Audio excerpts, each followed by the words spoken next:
Boa noite! Olá, boa noite.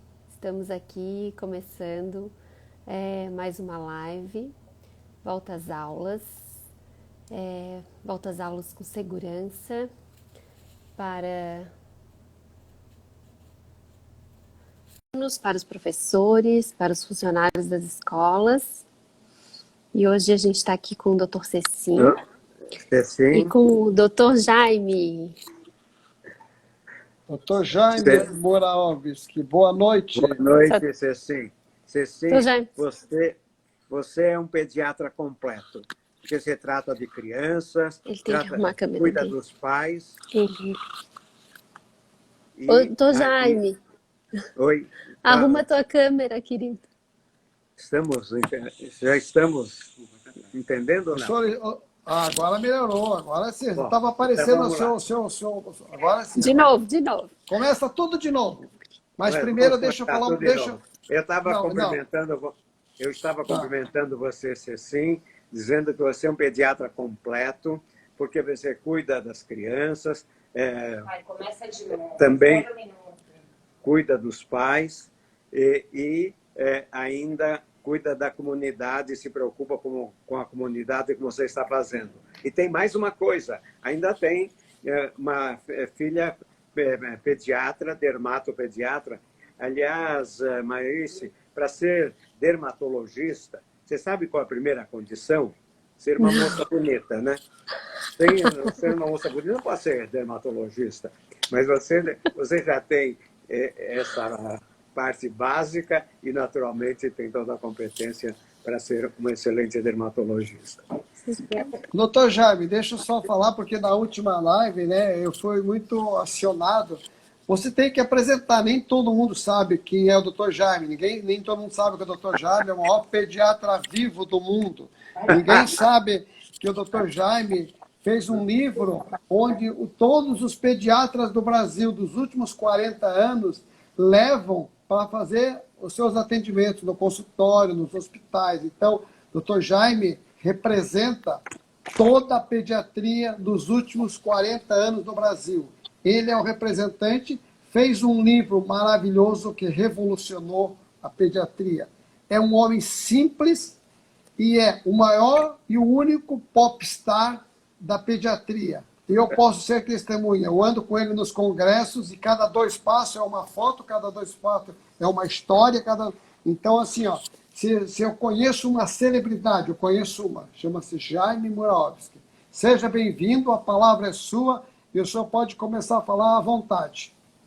Obrigado, Cecim. Quem conhece o Cecim sabe que ele é exagerado, né? Então, eu tenho que agradecer.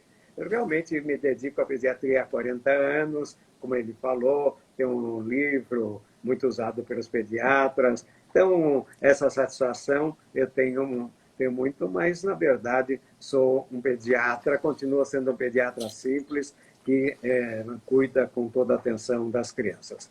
E nós estamos numa fase, olha, assim, eu não me lembro em toda a minha vida ter passado por isso. A única coisa, talvez, meio parecida com isso, aconteceu há um século atrás, que era a famosa gripe espanhola, né? Mas nós estamos realmente vivendo um período muito difícil e, olha, quando parece que as coisas estão melhorando, elas... aliás, o Cecim já faz alguns dias que ele me convidou, então comecei como sempre, a procurar atualizar, só que as coisas foram mudando, e sempre mudando para pior, né, Cecim? E de ontem, anteontem e ontem para hoje, parece que as coisas pioraram mais ainda. Estamos numa fase extremamente difícil. Então, nós vamos começar, se você me dá licença, fazer algumas questões básicas. Primeiro, e já nos referindo ao tema que você tinha me falado, que era a reabertura das escolas na pandemia.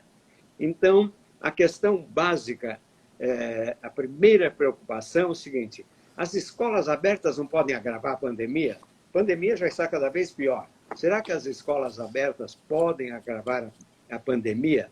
Bom, felizmente nós já temos uma experiência formada, quer dizer, uma experiência feita em países de bom nível, por sinal, que reabriram as suas escolas, já fizeram a verificação e a conclusão, felizmente, é otimista. Não houve agravamento da pandemia. Então, primeira resposta, reabertura de escola não agrava a pandemia. Agora, como nós somos pediatras, assim, a nossa grande preocupação é a criança, né? É lógico que a gente se preocupa com todos, mas o nosso foco é a criança. Então, surge a seguinte dúvida. As crianças pegam Covid? Então, a resposta é, sem dúvida, pegam, né? Mas, curiosamente, talvez até um pouco surpreendentemente, porque nós estamos acostumados com crianças e sabemos que elas são mais sensíveis. Mas, nesses casos, elas pegam menos, quando pegam é menos grave, então, geralmente, é lógico, nada é 100%, mas geralmente a criança pega menos, quando pega, geralmente é menos grave e transmite menos. Então, esse é dentro de tanta coisa ruim, essa é uma das coisas boas. Agora, algumas autoridades estão dizendo, porque nós estamos novamente agora pensando na reabertura das escolas, algumas autoridades dizem, não, só serviços essenciais nessa fase podem permanecer abertos. Só serviços essenciais. Tudo bem, escola é um serviço essencial. Então, nós temos que partir desse princípio. Se os serviços essenciais devem ser abertos, escola é talvez um dos primeiros serviços essenciais. Portanto, as escolas têm que estar abertas. A escola é um serviço essencial. A ONU tem uma frase que até achei um pouquinho sofisticada, que eu li recentemente, que diz assim, fechamento das escolas é a catástrofe de toda a geração. Então, fechamento das escolas é uma catástrofe da nossa geração. Mas, mesmo assim, tem gente importante que insiste. Mas, na dúvida, não é melhor fechar as escolas? Olha, pelo menos mal não faz, né? Então, uma outra versão diz mais ou menos assim, por que se preocupar com as aulas presenciais? Não basta para as crianças as aulas online? A resposta é a seguinte, escolas fechadas prejudicam todas as crianças, porque o aproveitamento escolar, que é o fundamental para as crianças nessa idade, piora para todas as crianças. Todas as crianças. Eu digo que piora também para aquelas crianças que são mais favorecidas, têm mais recursos técnicos, têm companhia em casa durante as aulas online, né? Então, mesmo essas, os estudos têm demonstrado que o aproveitamento dessas crianças está prejudicado. Então, a gente imagina, se essas crianças estão prejudicadas, imagine as crianças pobres que não têm nenhum desses recursos. E que, cá entre nós, algumas delas precisam até da merenda escolar para o seu sustento. Então, falando nas crianças, na escola, é preciso lembrar que a alfabetização é uma atividade que precisa ser presencial. Então, a alfabetização é a base da vida dessas crianças, presente e futura, né? E ela precisa, isso também está demonstrado, para ser realmente de boa qualidade, ela precisa ser presencial. Então, nós estamos falando até agora só da parte do aprendizado, que quando a gente pensa em escola, a gente pensa em aprendizado, lógico, né? Mas escola, na nossa sociedade, na nossa época, não é só isso, não. Para as crianças que não vão à escola, faz falta o convívio social, o contato humano com os professores e com as outras crianças. E isso é importante para a saúde mental. Então, isso está demonstrado. Não basta a saúde física, isso todos nós sabemos, é preciso ter a saúde mental. E para a criança estar na escola e estar em contato com os professores, com os colegas, é importante para o seu desenvolvimento, quer dizer, para a sua saúde mental. Alguma coisa? Gostaria de dizer alguma coisa, Marisa? Dizer que a gente concorda com o senhor em gênero, número e grau, né? E que eu sempre digo que lugar de criança é na escola, né?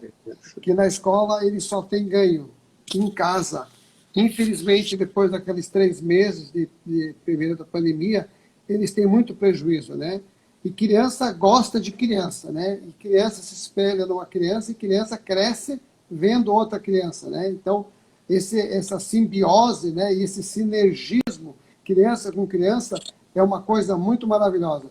E o que mais a gente escuta das mães hoje, né? Nesses últimos tempos, meses, quando retornou às escolas, poxa, o senhor não sabe a alegria do meu filho, a alegria da minha filha. Eu estava numa consulta há umas 2 semanas, e a criança triste, brigando no consultório, irritada, e a mãe dizendo... Aí a mãe disse que não devia ir para a escola. Eu convenci ela, com esses argumentos que o senhor deu, para que ela devia levar a criança à escola.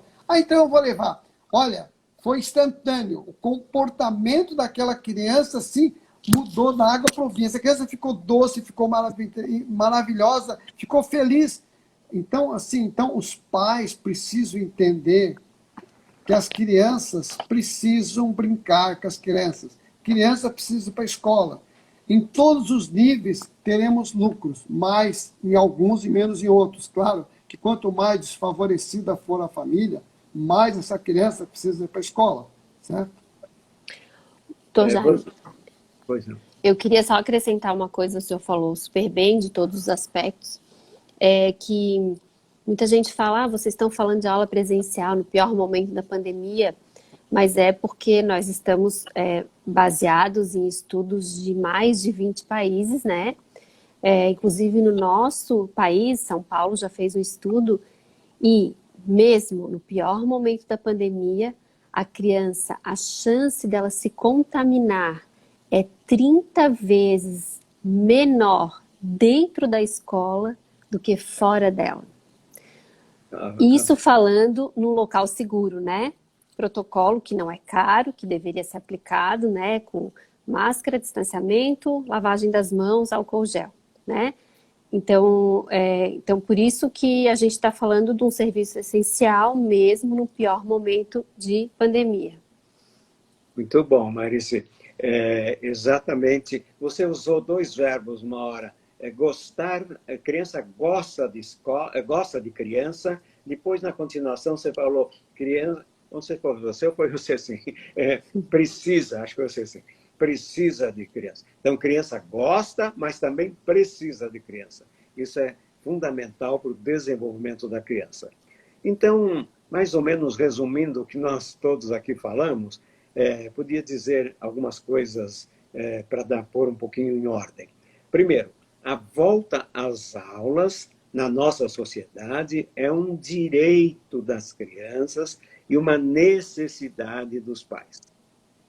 Segundo, as escolas só podem reabrir de acordo com os dados epidemiológicos. Então, na fase amarela, sem dúvida, as escolas devem reabrir. A pequena dúvida surge na fase vermelha, que, aliás, acho que é exatamente o que nós estamos agora. Mas é interessante, em relação às escolas, mesmo na fase vermelha, se tomar todos os cuidados, aliás, você já disse, eu falei de leve, mas você já disse com mais alguns dados, então, mesmo na fase vermelha, ainda as crianças podem voltar para a escola. Agora, terceiro, é lógico, as escolas devem reabrir com segurança. Aquilo que você já disse de leve, que, aliás, é interessante, todo mundo já sabe, né? Porque não é nada excepcional. E existem, para quem quiser com mais rigor, existem instruções expressas da Unicef, olha, bem recente, 24 de julho de 2020, mas o que ela fala são esses cuidados que nós já conhecemos. E uma coisa interessante, a preocupação, né, Marice? A preocupação que a gente tinha, será que as crianças vão tomar os cuidados? Olha, a vida é curiosa, né? As crianças são inteligentes. É que às vezes elas levam a gente no bico, né? Mas então, olha como as crianças aprenderam a se cuidar rapidamente. Então, isso é uma lição para todos nós. Quando existe uma coisa que é realmente importante e a gente leva a sério, as crianças logo adotam, de modo que elas podem ir para a escola. É lógico, com aqueles cuidados. Não vai encher a classe de crianças, divide, né? Uma parte vai para a classe, outra parte faz a instrução em casa. Então, esse sistema híbrido é muito importante, né? Aliás, tem uma coisa, a vida, como eu disse, eu brinco, a vida e o futebol são cheios de surpresas, né? E às vezes ensinam a gente. Então, muitas coisas que a pandemia obrigou a fazer agora, de repente, opa, isso é bom como na escola. Então, a criança pode fazer uma boa parte do estudo em casa, não sempre em casa, por causa daquilo que nós dissemos, inclusive necessidade de companhia, tudo, né? Mas pode fazer uma boa parte em casa. Isso economiza tempo, economiza dinheiro na condução.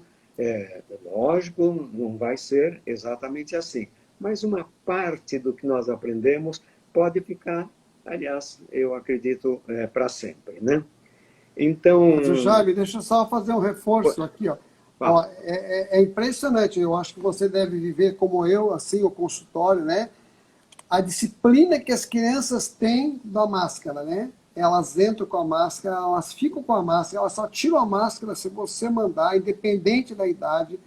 Elas foram as que mais assimilaram máscara, lavar as mãos, álcool gel. É impressionante como as crianças assimilaram bem. E há pouco a Lucena, que é a diretora do CRIARC, colocou dizendo assim, que além delas usarem bem a máscara, elas cobram dos adultos o uso adequado da máscara. Então, além delas fazerem bem feito o trabalho delas, ainda elas cobram dos adultos se não estiverem fazendo, porque elas realmente incorporaram a pandemia com muito mais intensidade, com muito mais interiorização do que o adulto, porque para eles foi mais fácil, porque a criança está em desenvolvimento, então para nós é mais difícil, né? Mas então assim, ó, incorporar esses novos hábitos às crianças não tem problema. E a outra coisa, a gente tem muitas mães ali, muitas professoras falando em vacinação, tal, que eu acredito que todos nós merecemos ser vacinados, né? Todos nós temos o direito de ser vacinados. Mas a gente passou um ano praticamente trabalhando sem vacina, né? O senhor trabalhou, eu trabalhei, a Marisa trabalhou, entendeu? Porque nós precisamos cuidar das crianças, entendeu? Você imagina se os pediatras todos fossem para casa e não fossem atender. Se os médicos fossem para casa, entendeu? O que aconteceria? Então, assim, eu acho que essa mesma disposição, essa mesma doação, também tem que vir dos professores. Lógico que o professor que tem risco, que tem comorbidade, assim como nós médicos, tem que ficar em casa e tomar cuidado. Mas os outros vão para a escola. O que eu vejo nesses últimos meses na clínica, né? A maioria das mães que estão em nossos casais, mais de 80% já tiveram Covid. E qual é a história? A história é sempre a mesma, né? Ó, ou é o meu marido que trouxe porque trabalha fora, ou eu trouxe porque trabalha fora, e aí nós pegamos e o nosso filho, ou a gente não sabe se pegou, ou ele teve um quadro muito leve, muito mais suave do que um resfriado forte, do que uma amidalite, do que uma otite, do que uma bronquiolite. Então, se nós pegarmos do que uma estomatite, as doenças das crianças, o Covid, em 99,9%, é um resfriado comum. Mas, em todos os casos, eu não vi um caso até agora que a mãe disse, não, doutor, esse é meu filho que trouxe. Não. Sempre os pais trouxeram e sempre contaminaram seus filhos. Então, os filhos, as crianças, são duplamente vítimas, né? Vítimas porque pegam dos seus pais que não se cuidam, porque não conseguem se cuidar, e vítimas porque não têm a oportunidade e o direito de frequentar a escola depois de ter ficado 10 meses em casa. E é importante a gente lembrar que agora é o que sempre deveria ser feito, que criança doente fique em casa, né? A gente não está dizendo em colocar risco ninguém da escola, nem os amigos, nem os professores, porque mesmo uma coriza, a criança, né, o nariz escorrendo, o que se orienta é que a criança vá para casa e melhore ou faça o teste, né? E volte para a escola, porque é só assim que a gente vai controlar a pandemia, né? A disseminação dentro da escola. Por isso o risco, por essas e outras coisas, que o risco da escola é 30 vezes menor do que na comunidade, né?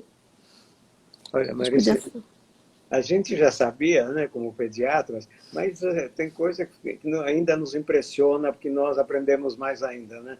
As crianças, no começo, não queriam usar máscara, né? Depois, aceitaram. Depois que você disse, hoje levam com mais seriedade e ainda dão bronca nos pais que não fazem direito, né? Olha que coisa, né? Como as crianças são e como a nossa responsabilidade de fazer com que elas aprendam, porque elas aprendem. Então, nós é que devemos saber ensinar, né? Tanto os médicos como os pais das crianças, e realmente isso revelou uma coisa que a gente não já sabia um pouco, mas agora teve muito mais certeza, essa capacidade de aprendizado e de levar a sério das crianças, né? Como você disse, as crianças levam a sério atualmente a máscara e dão bronca nos adultos que não fazem as coisas direito, inclusive seus pais, né? Doutor Jaime, uma pergunta que várias mães fizeram é se a asma é um fator de risco para o Covid, se as crianças que têm história de asma devem ficar em casa. Olha, asma é um fator de risco para todos, né? Para todas as pessoas. Obesidade é um fator de risco, né? Asma é um fator de risco. Agora, a não ser que a criança seja uma asmática severa, né? Mas se for uma criança que tem crises de asma só, eu acho que isso não justifica ela ficar em casa. Naturalmente, saber que os pais já conhecem os sintomas, deve conversar com o médico, começar o tratamento bem precocemente, né, nos casos, mas só o fato dela ser uma asmática leve, comum, que tem uma crise de vez em quando, geralmente em época do outono, né, tem época certa para ter, então não é uma indicação para não ir à escola. Se for uma asma muito severa, a coisa é outra, mas isso não existe, né? Mas não é o comum, né? Engraçado, o que eu digo, assim, quase assim, na base de tudo que nós conversamos, é não apressar a volta das crianças à escola. Quer dizer, não vamos ser afobados, né? Mas também não postergar. Não vamos ser comodistas. Vamos deixar para depois. Não.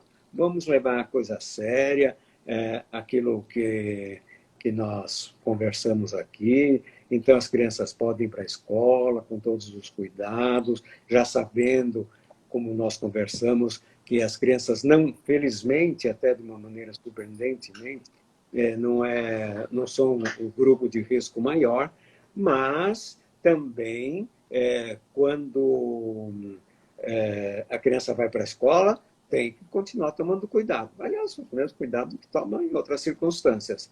E, bom, é possível, por exemplo, em fases como essa, que estamos numa das piores, que a escola tem que fechar durante algum tempo. Isso é um fracasso do que nós estamos falando? Não, de maneira nenhuma. Se precisar fechar durante umas 2 semanas, tudo bem, depois volta ao início. Nós estamos nessa fase, numa fase que nós nunca passamos, que estamos ganhando experiência, temos que ter cuidado, temos que ter bom senso e seguir as coisas e seguir a vida em frente para que, inclusive, as crianças não sejam muito prejudicadas.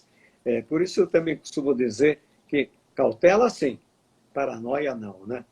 Quer dizer, a gente tem que ter cautela, mas com atenção, com cuidado, com lógica, não com medo patológico, né? Então, cautela sim, paranoia não. Agora, nós falamos pouco, já falei leve, né? Mas nossa grande esperança é vacina, né? Vacina, eu costumo dizer também que o primeiro passo é o mais difícil de todos. Quando você começa um caminho, o primeiro passo é sair do nada, né? Geralmente, em tudo que você faz, é criar alguma coisa do nada. Quando você já deu o primeiro passo, aí, mais devagar, o mais rapidamente, você vai em frente. Então, felizmente, na vacina, nós já demos o primeiro passo. A vacina não é ideal? Bom, o que é ideal nessa vida? Né? Ideal não existe, né? Então, mas já temos vacina de boa qualidade. Então, uma coisa que decepciona um pouquinho é que o primeiro passo já foi dado, mas os outros passos são um pouquinho lentos, né? Mais lentos do que a gente gostaria. Mas é preciso saber que o primeiro passo foi dado. Então, agora depende de todos, da ajuda de todos, a colaboração de todos, para que a gente apresse os passos seguintes. Porque não tem dúvida, a vacina é solução para agora e solução para o futuro. Mas uma coisa também importante, hein? Precisa avisar, porque existe aquilo, já tomei vacina, tudo bem? Não disse, essa vacina ainda não é perfeita. Aliás, nenhuma vacina é perfeita, né? Mas, então, mesmo tomando a vacina, não descuidar. Quer dizer, os cuidados, todos conhecidos, você falou alguma coisa a esse respeito, tem que continuar. Mas, realmente, o que temos, nossa grande esperança, e esperança realista, é que a vacina seja realmente distribuída para o grande ou toda a população. Ô, Jaime, deixa eu colocar o assunto aqui. Então, assim, a gente está falando de vacina, mas nós estamos falando de vacina para nós adultos, certo? Quer dizer, as crianças não vão receber essa vacina, pelo menos não tem estudo. Agora que está começando isso. Então, provavelmente, até um ano não teremos vacina para as crianças. Vamos ter para os professores logo, logo. Mas o que aconteceu? As crianças ficaram quase um ano em casa, né, sem sair. E eu tenho insistido muito no seguinte, que as crianças, quando voltam para a escola, elas teriam que fazer pelo menos 3 coisas, né? Primeiro, visitar o seu pediatra para fazer a sua consulta, porque o que alterou naquela pandemia, o que modificou fisicamente, o que modificou psicologicamente, o que modificou emocionalmente, para poder identificar e tratar, e o que identificou bioquimicamente, né? Então, em questão de ter anemia, de ter deficiência de vitamina D, de zinco, de B12, de vitamina C, que agora a gente tem medido, e é impressionante como os valores das crianças, de uma parte significativa, é muito grande, entendeu? Assim como do zinco, quando você faz o zinco eritrocitário e não o zinco sérico, tá? A vitamina D, mesmo tomando nessas doses chamadas ideais, eu acho que nós temos que urgentemente começar a mudar o nosso conceito da vitamina D, e a gente tem que dar muito mais do que a gente está dando para poder ter um nível melhor. E, finalmente, né, atualizar e colocar o calendário de vacinação em dia, né? Então, assim, eu acho que isso seria um pré-requisito para a criança voltar para a escola. Então, todas as escolas deveriam sugerir que os pais fizessem uma consulta, fizessem os exames, colocassem sua carteira de saúde em dia lá no posto de saúde, e aí então viesse para a escola protegida, né? Uma criança rígida, e com isso a chance dela ficar doente vai ser muito menor. E a chance dela contaminar outra criança vai ser muito menor. Porque o que é que a gente viveu até 2019? As escolas sendo um grande celeiro de crianças saudáveis misturadas com crianças doentes.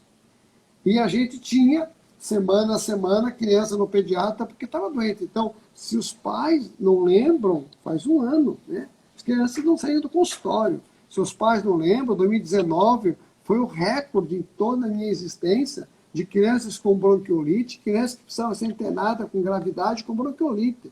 2020 não teve. De mais de 1.000 casos da clínica, nós tivemos 3 casos em 2020. E agora, infelizmente, a bronquiolite está voltando com tudo, entendeu? Muitos casos graves, em pleno verão.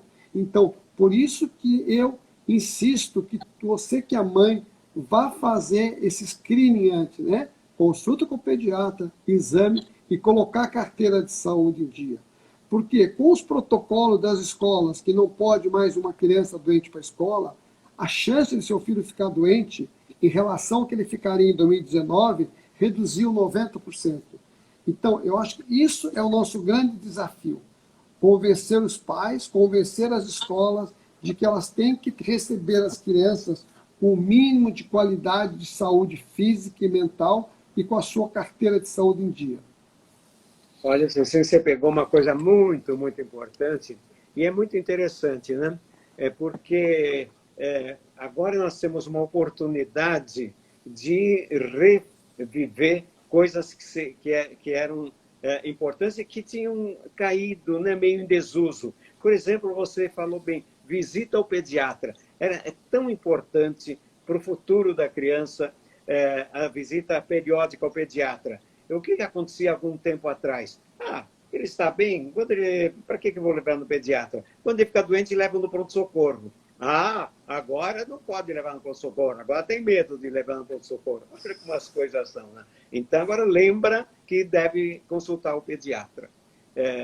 Fazer consulta, inclusive, às vezes, até nem precisa consulta presencial, né?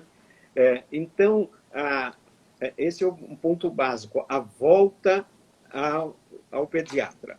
O segundo, você falou muito bem, as vacinas. Porque quando a gente fica falando de vacina contra coronavírus, tem que lembrar as outras vacinas. Sarampo era a terceira causa de morte das crianças brasileiras até 1 ano de idade. Essa nova geração, quem viu o sarampo? Ninguém. O sarampo desapareceu? Desapareceu coisa nenhuma. O sarampo está aí. Aliás, já tivemos uma época assim que houve uma leve relaxamento em relação à vacina e o sarampo reapareceu. Então, o sarampo não desapareceu, não. Ele está controlado pela vacina. Então, agora que a gente fala tanto em vacina de coronavírus, então temos que lembrar as outras vacinas importantíssimas.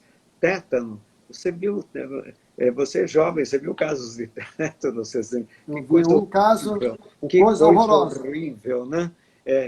Quando não morria, eu me lembro, quando eu ainda era interno lá no Hospital das Clínicas, entrava geralmente adulto, né, com tétano. Então a família vinha visitar e vinha falar comigo. Eu era interno, mas como é que ele está? Eu dizia, olha, tétano é uma doença grave, tudo, mas felizmente parece que ele está bem. No dia seguinte morria. Nunca mais falei isso, viu? Mostrar como uma simples vacina, uma injeçãozinha simples, barata até, né? Acabou com essa coisa tão grave. Mas, então, é preciso lembrar, e você sempre falou muito, muito bem, aproveitar essa ocasião para dizer, não é só essa vacina, não, tem que ter as outras vacinas em dia. Isso vai melhorar a qualidade de vida dele. E quanto às... Fala. Ô Jaime, deixa nosso querido amigo, irmão, doutor Itamar, um abraço para o doutor Itamar, nosso querido amigo. Ele está aqui pedindo para nós respondermos uma pergunta sobre a redução da Covid-19 pós-vacina tríplice viral. Qual seria o mecanismo? Desculpe, não entendi bem a pergunta. Repete, por favor. Ele fala assim, comentem sobre a redução de Covid-19 pós-tríplice viral. Qual seria o mecanismo? Não sei se já me sabe disso tudo. Olha, bom, em primeiro lugar, Itamar é um colega nosso do Nordeste, de alto nível e uma pessoa maravilhosa. Olha, Itamar, vamos... Eu sempre fico com um pouco com o pé atrás. existe alguma prova que realmente a vacina tríplice viral diminui o coronavírus, ou é uma simples impressão? Talvez, aliás, tudo na medicina começa, o médico tem uma impressão, depois ele vai verificar se isso é verdade e vai comprovar. Na minha opinião, o que detesto o pediatra que diz, doutor, na minha opinião, ou na minha experiência, como dizer, na minha experiência. Não, mas aqui talvez tenha sido observado, mas não existe nenhuma prova, hein? Não existe nenhuma prova. Então, Ô, Jaime, deixa eu só... Fala. Ô, Jaime, deixa eu te interromper. Talvez é porque não tenha chegado a São Paulo ainda. Então, eu vou te contar o que acontece aqui em Florianópolis, tá? Fala. A Universidade Federal de Santa Catarina, ela está fazendo um trabalho com a tríplice, fazendo um trabalho científico duplo cego, tá? Randomizado, onde eles pegaram 460 profissionais de saúde, com apoio da Fiocruz, Manguinhos, tá? E fizeram essa vacina nas pessoas entre 19 e 60 anos. Tá? Então, o primeiro resultado saiu há um mês atrás. Qual foi o resultado? O resultado praticamente igual ao da corona. Então, assim, os pacientes que tomaram a triviral tiveram menos sintomas, 54% menos sintomas e menos caso grave dos que tomaram placebo. Certo? Então, assim, internaram menos e tiveram menos caso grave do que o placebo. O estudo foi. E agora, ontem, saiu a segunda fase do tratamento, da pesquisa. 75%, quando computaram mais dados, tem essa situação. Então, a maioria deles que pegou do grupo de vacinados eram assintomáticos ou com sintomas leves, enquanto que o grupo placebo teve casos graves e casos com internação. Então, o que é que está se concluindo? Que a vacina triviral, por ser o sarampo também um SARS, né, ele produz um sistema heterólogo, né, de proteção e faz uma proteção cruzada com o coronavírus, uma proteção cruzada. Então, isso é trabalho científico, tá? Então o que acontece? Florianópolis, então, estava já desde janeiro uma demanda maior por vacina de triviral. Quando tinha 54%, agora se anunciou há 2 dias 75%. Tá? Então, um grupo feito com profissionais de saúde, entendeu? Todos os protocolos internacionais, né? Na Universidade Federal, no Hospital Universitário, com o apoio do Manguinhos, de Fiocruz, todo mundo do trabalho, Secretaria do Estado, Secretaria do Município, e o resultado é esse. E com isso, todo mundo quer tomar vacina. Então, assim, as poucas vacinas que existiam nas clínicas do Estado foram todas consumidas. E agora, pulverizou de ontem para hoje para o Brasil todo. E também tem uma demanda muito grande. E olha, eu vou te contar um testemunho de hoje de manhã. Eu estou chegando na clínica de manhã cedo, né? Eu estou chegando, está saindo uma moça, né? Eu cumprimento, todo mundo sai da clínica, tipo assim, bom dia, senhora, tudo bem? Você viu? O que você foi bem atendido? Não, o que você veio fazer? Eu vim fazer a vacina da triviral. Porque eu tenho tiroidite de Hashimoto e tal. E também, mas qual é a sua profissão? Né? Achei até que era médica, né? Estava bem elegante, vestida e tal, achei que era até uma médica. Aí ela falou assim, não, eu sou professora, e eu queria contar para o senhor o seguinte, que até ontem eu não dormia bem, entendesse? Essa história do pânico que acompanha. E é impressionante, a hora que eu recebi a vacina, o meu corpo e minha cabeça acalmaram. E eu tenho certeza que a partir de hoje eu vou passar a dormir bem. Então a gente tem feito um movimento muito grande para que, até que a vacina chegue nos grupos que não podem tomar vacina ainda, entendeu? Que são abaixo de 60 anos, principalmente professores que estão sofrendo muito emocionalmente, que não querem voltar porque tem medo. Então, que tomem essa um trabalho científico que não está concluído. Mas se nós pensarmos em não estar concluído, nenhuma vacina está concluída. Estão todas na fase 3 e todas sendo usadas. Então, se nós formos comparar a tríplice viral. Com a corona, então a corona tem que tomar uma dose, 21 dias depois da segunda dose, e mais 15 dias para fazer. Então, são praticamente 40 dias para você ter 50,4. Essa vacina, em uma semana ou 2 semanas, vai te dar 75%. Então, assim, emergencialmente, é uma vacina que está disponível, gratuita, no posto, praticamente sem efeito colateral nenhum. Tá? Para a professora também é boa, porque é sarampo, rubéola e cachumba, e nós sabíamos que a rubéola atormentou a nós nos anos 2000, né, com muitos casos de rubéola congênita em bebê, e a partir do momento que se cobrou que todas as moças que entrassem na universidade fossem obrigadas a apresentar a carteirinha com a vacina da rubéola, praticamente não temos mais rubéola. Então a vacina vai ajudar essas professoras, que a maioria estão em estado fértil, se for ganhar o bebê tão protegida, vai dar uma condição psicológica e física muito melhor para elas, até que a vacina chegue. Já que a vacina está ainda em 78, então pode ser vacinada, e daqui a 3, 4 semanas nós vamos ver o resultado, com certeza, entendeu? Então, não haverá prejuízo para ninguém, não haverá prejuízo para quem tomar vacina, não haverá vestido porque o governo não precisa comprar, porque essas vacinas estão no posto, e a gente sabe que tem muita vacina de sarampo que não foi feita nas crianças durante a pandemia. Então, eu estou falando isso para o senhor porque tem muitas mães aqui, muitos grupos de pessoas colocando perguntando sobre a história da triviral. Então, ela não é uma vacina para o Covid. Ela é uma vacina que tem demonstrado, no trabalho científico até agora, uma proteção semelhante à vacina do corona, por um tempo limitado, de 60 dias, que praticamente é um tempo que vai levar para que esses grupos possam ser vacinados. Já a minha palavra. Só lembrando que as pessoas estão perguntando se é para vacinar as crianças, mas as crianças já seguem o seu calendário, né? E o estudo foi feito com adultos, né? A partir de 18 anos. Mas as crianças, mesmo que depois de 2 anos, 3 anos, se elas quiserem fazer a triviral, pode fazer. Não tem nenhum prejuízo. Ela só vai ajudar. Olha, Cecim, você sabe, nossa, talvez diferença de idade, né? Você acredita mais do que eu sou um pouco mais incrédulo, né? Talvez isso também se baseie na minha experiência.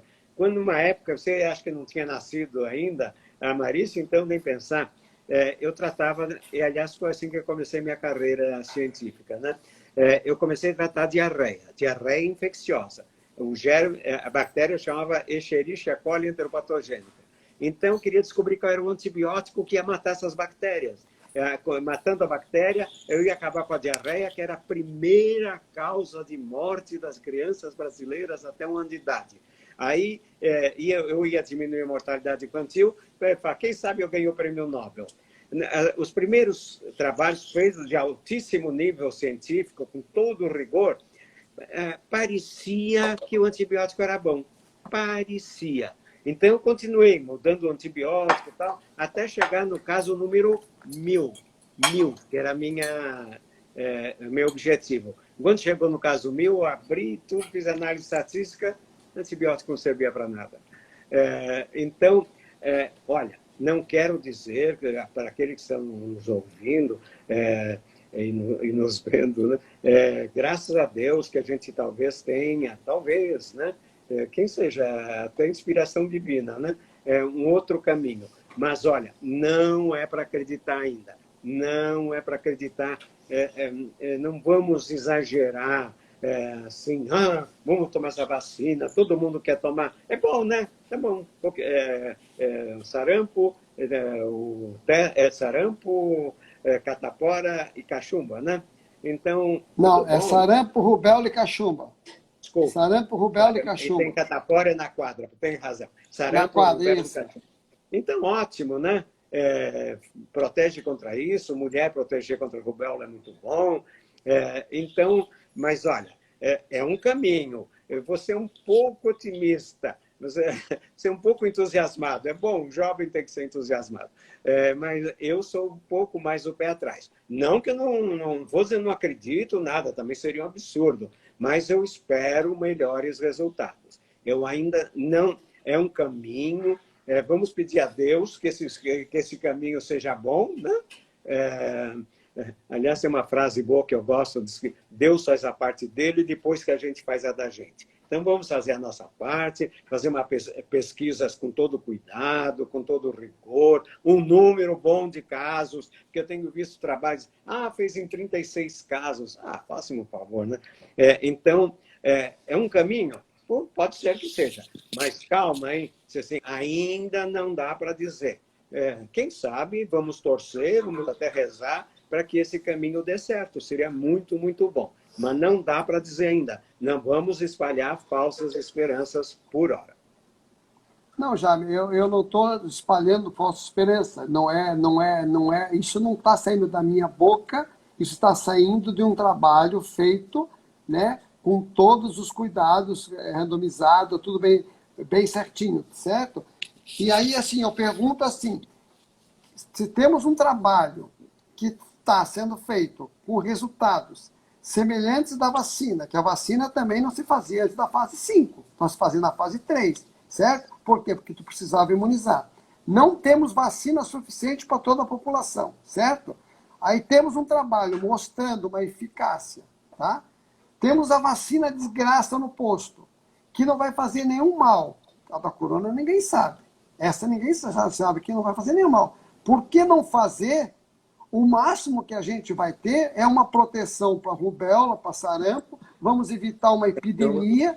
Então, o que mais a gente queria é que as crianças se vacinassem para sarampo, e agora criamos uma motivação. Então, às vezes, Deus escreve certo por linhas tortas. Então, de repente, esse trabalho trouxe o quê? Principalmente um estímulo para a mãe, uma motivação para suas mães vacinarem seus filhos contra sarampo, que estava havendo um descaso muito grande, e também elas se vacinarem. Então, nada vai mudar. Daqui a um mês, a única coisa que nós vamos saber é se realmente muita gente foi salva, ou evitou que se fosse para o hospital, ou que nada mudou. Agora, o que a gente não pode pecar é por omissão numa guerra dessa, onde nós não temos nenhum lugar, nenhum hospital para ser atendido, não temos leite nem hospital no Brasil todo. Então, assim, eu acredito que é uma arma que deve ser usada nessa situação específica, nesse momento específico, uma população que não vai ter acesso à vacina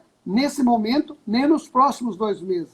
Então, é como se nós estivéssemos ampliando o número de vacinados por outra forma e tentando proteger, tentando voltar para que os hospitais não tenham tanta internação e que a gente possa voltar com o sistema de saúde um pouco mais suave, né, e um pouco mais humanizado do que está hoje. Olha, volto a dizer, estimular essas vacinas, ótimo. Quem não tomou, olha que bom. É mais um estímulo para tomar.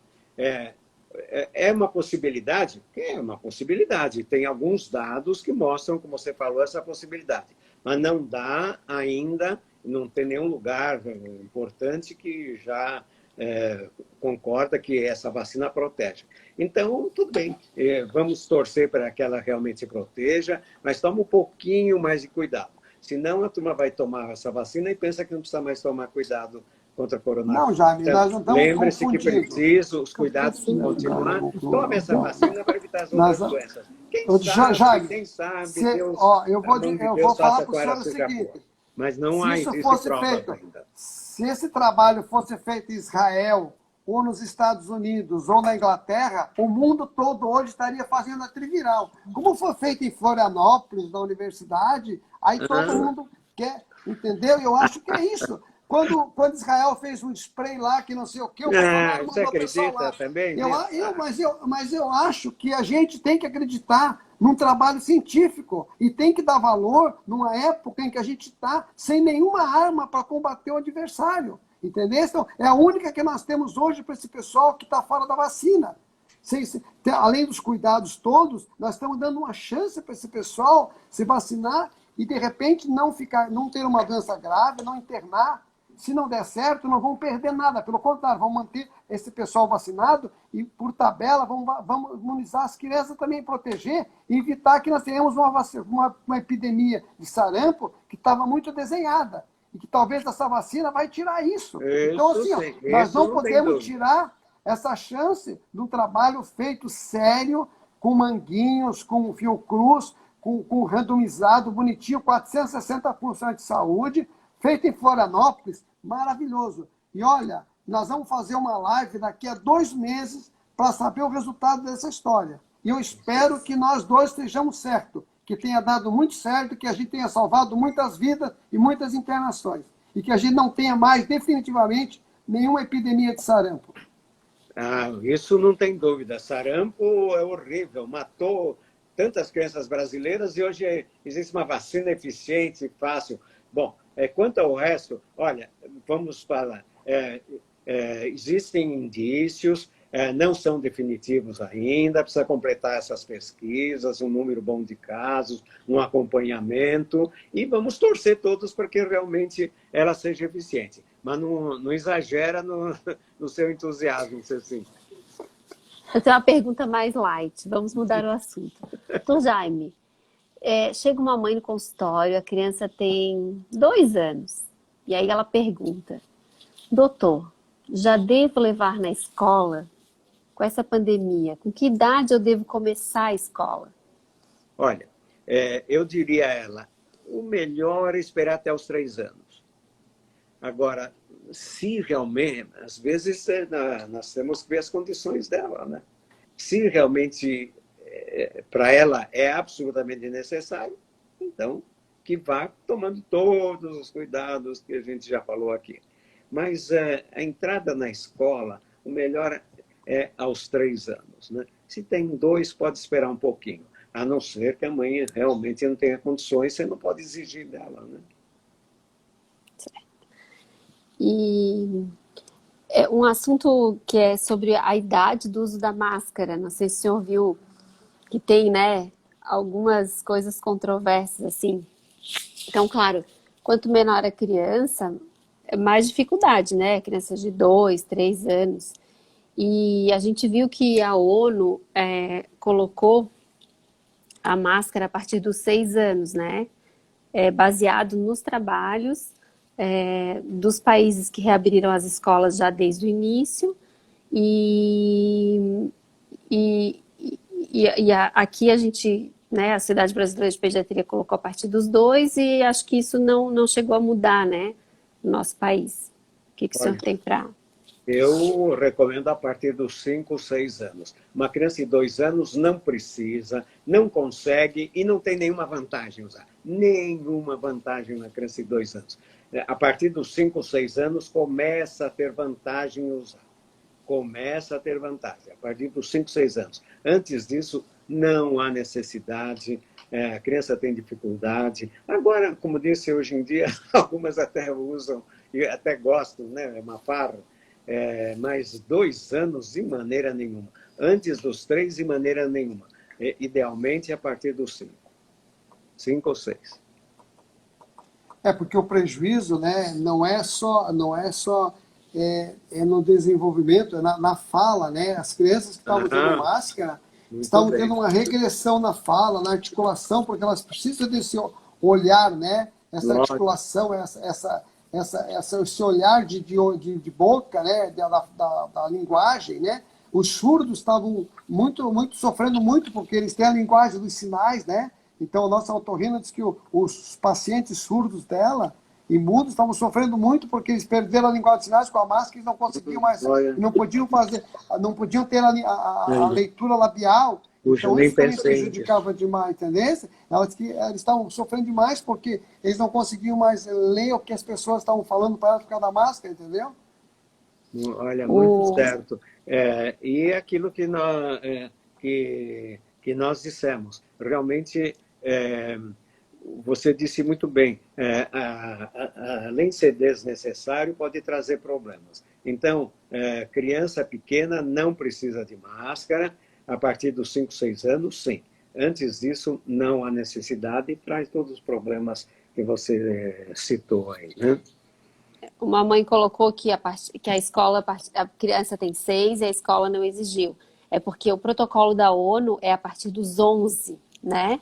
Eles colocam assim, entre 6 e 10, depende se a criança está doente, se tem né, tá num momento pior, uma fase pior. Eles colocam algumas questões, mas sim, a obrigatoriedade nos estudos de maior contaminação foi a partir dos 11 anos, né, Tojane? Você tem Só para razão. tirar a dúvida da mãe. Muito bom. Mas então, até 5, 6 anos, não. Entre 6 e 11, como você disse, depende das circunstâncias. A gente pode, talvez, exagerando um pouco, né? Um pouquinho de exagero também não faz mal. Excesso de exagero faz. Então, até 6 anos não precisa. Entre 6 e 11, realmente pode ver as circunstâncias, né? Nós falamos alguma coisa meio rapidamente de vitaminas, né? Então, gostaria de voltar um pouquinho na vitamina D, né? Quando eu ainda era estudante de medicina, raquitismo era uma doença grave e frequente. Então, aí a gente começou a tratar. Como é que a gente se tratava? Assim, uma dose única de vitamina D, 600 mil unidades. O que é dose? 600 mil unidades, dose única. Curava o raquitismo, coisa linda. Mas o raquitismo já trazia problemas, né?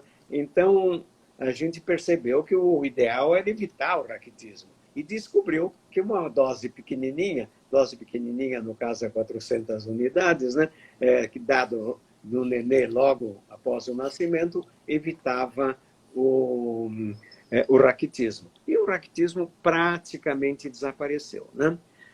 Aí, como eu disse, a medicina são muito curiosas. De repente, se verificou que vitamina D não era só para os ossos, não era só para raquitismo, ela atua sobre a imunidade.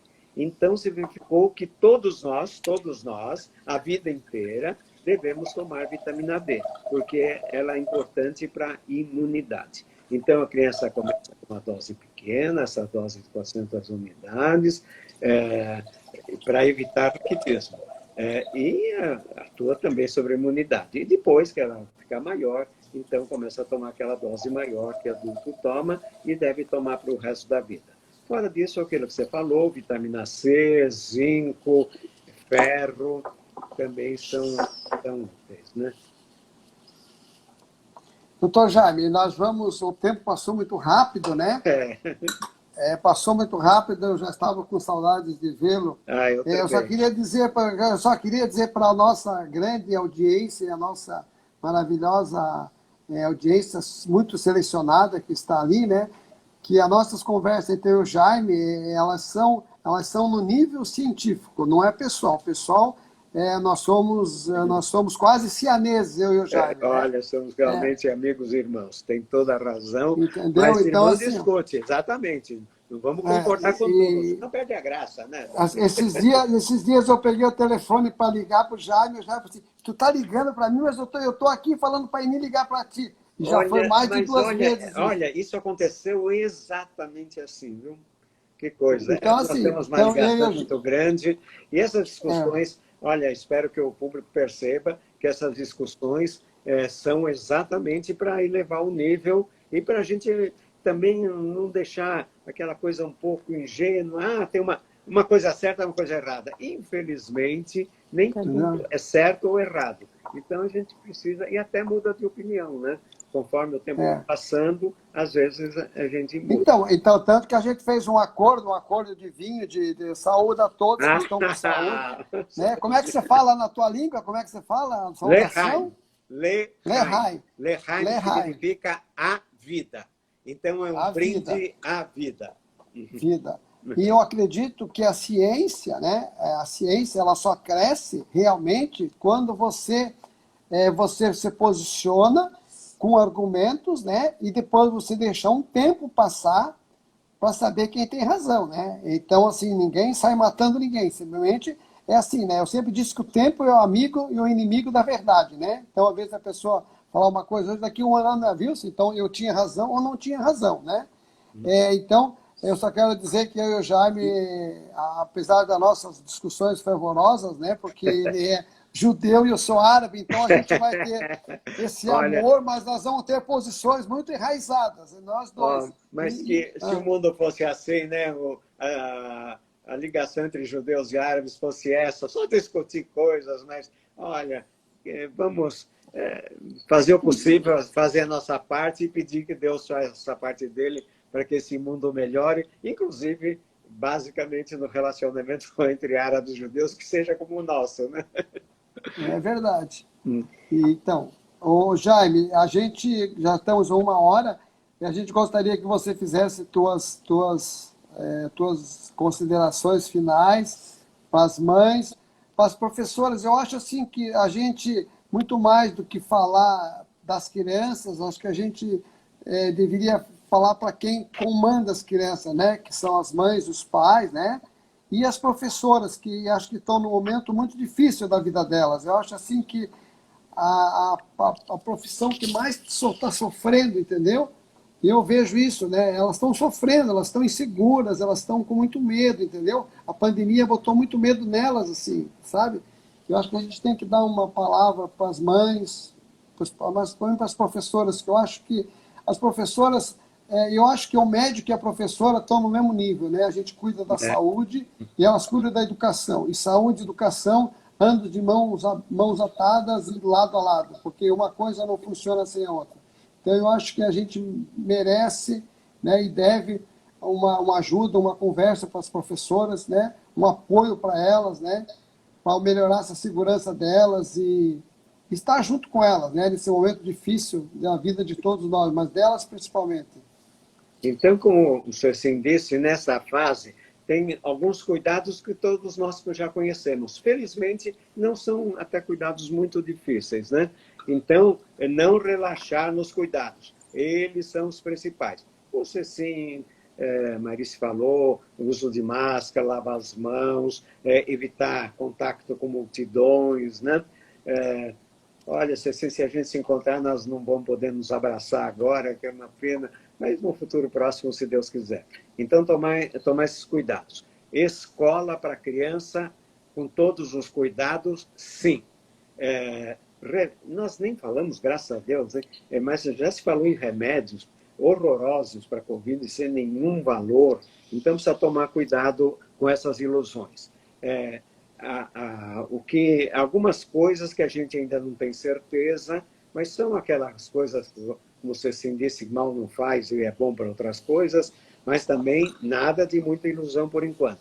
Então, o foco maior que é na vacina. A vacina também não é perfeita, mas é a melhor coisa que nós temos e que nós temos que dar um empurrão para fazer todos em conjunto para que os nossos governos façam todo o possível para que a gente tenha a vacinação em massa, que é realmente o grande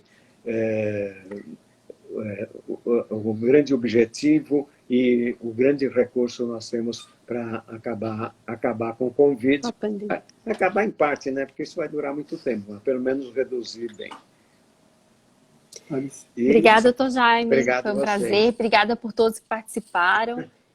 O que enriquece as nossas lives, né? Os comentários, as perguntas. Tortadeu estava aí também. Obrigada, Tortadeu, pela presença, pelo carinho.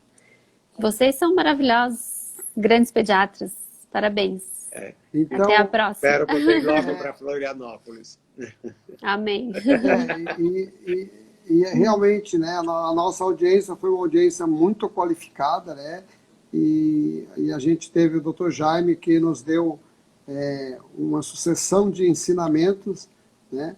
Não pela experiência, pelo conhecimento, pela vivência, pela inteligência, pela sensibilidade, todos num ser humano só que Deus colocou, né? Graças a Deus. E eu sou eternamente grato a Deus por ter encontrado o Jaime na minha vida e ser amigo dele, né? E eu aprendo muito com ele e a gente fica disputando quando a gente está junto, que eu quero que ele fale e ele quer que eu fale. E eu fico calado e ele me engana sempre, porque ele acaba deixando eu falar mais do que ele. Mas eu tenho me policiado agora para deixar o Jaime falar mais, porque realmente ele é um ser sábio, né? Ele tem todas as qualidades de um ser sábio, né? Um ser sábio humilde, né? Um ser sábio que sabe o lugar dele, mas que sabe a missão dele, né? E a responsabilidade que ele teve nesses últimos 40 anos. Eu acho que a evolução da pediatria, né? De muita coisa que aconteceu na pediatria, na evolução das crianças. Você vê, se você pegar as crianças de 40 anos, de 30, de 20, de 10, cada década as crianças estão melhores. Eu acho que em toda essa evolução teve a mão, a cabeça e os ensinamentos do Jaime. Porque nós, pediatras, todos, né, devemos muito do que a gente faz, muito do que a gente aprendeu, mas muito mesmo, né? Eu aprendi muito, cada doença que tinha, que eu ia lá no livro do Jaime, estava lá certinho, entendeu? O Jaime foi um dos poucos profissionais que entregou o pulo do gato completo, entendeu? Ele não escondeu uma vírgula. E isso se deve, né, a um ser maior, né? Porque só um ser maior, um ser superior consegue, né, não ter medo da concorrência, não ter medo de entregar o jogo, entendeu? Ajudar as pessoas, ampliar o conhecimento. Então, assim, ó, eu estou mais uma noite extremamente feliz, orgulhoso, realizado de ter passado essa uma hora com meu amigo Jaime e com a minha querida filha Marice e com vocês todos que estão aí, né, nos ouvindo e nos assistindo, e dizer que cuidar da criança é a nossa missão, né? Proteger a criança é a nossa missão, porque todo mundo tem uma entidade para se proteger. Vocês viram que nos 10 meses da pandemia, todo mundo voltou de alguma forma, né? Shopping, cinema, né? Escola, bares, né? A última coisa que voltou foi a criança, né? Então, você vê que realmente a criança é o lado mais frágil. E a gente está aqui para tentar proteger a criança, para tentar mostrar para a sociedade, para a família, para os pais, para as professoras, que criança precisa de proteção, porque amanhã elas serão os adultos e nós seremos os velhinhos. E delas nós vamos depender. E se nós cuidarmos bem delas hoje, amanhã, com certeza, elas vão cuidar bem de nós. Então, precisamos cuidar do nosso futuro e precisamos preparar um presente melhor para essas crianças, para que o futuro delas seja melhor. Doutor Jaime, muito obrigado de coração. Um beijo na Eni, nos filhos, nos netos. E fique sabendo que tens um amigo, um fã, e assim, orgulhoso de saber, de estar aqui frente a frente com o senhor, passando uma hora conversando abertamente, de coração aberto, falando das coisas da criança e das coisas da vida. Sem família a gente não escolhe, mas amigos sim. Que bom ter amigo como vocês. Obrigada, doutor Jaime. Boa noite, até a próxima. Noite, Um beijo. Boa noite. Boa noite a todos. Boa noite. Beijo em todos. Boa noite.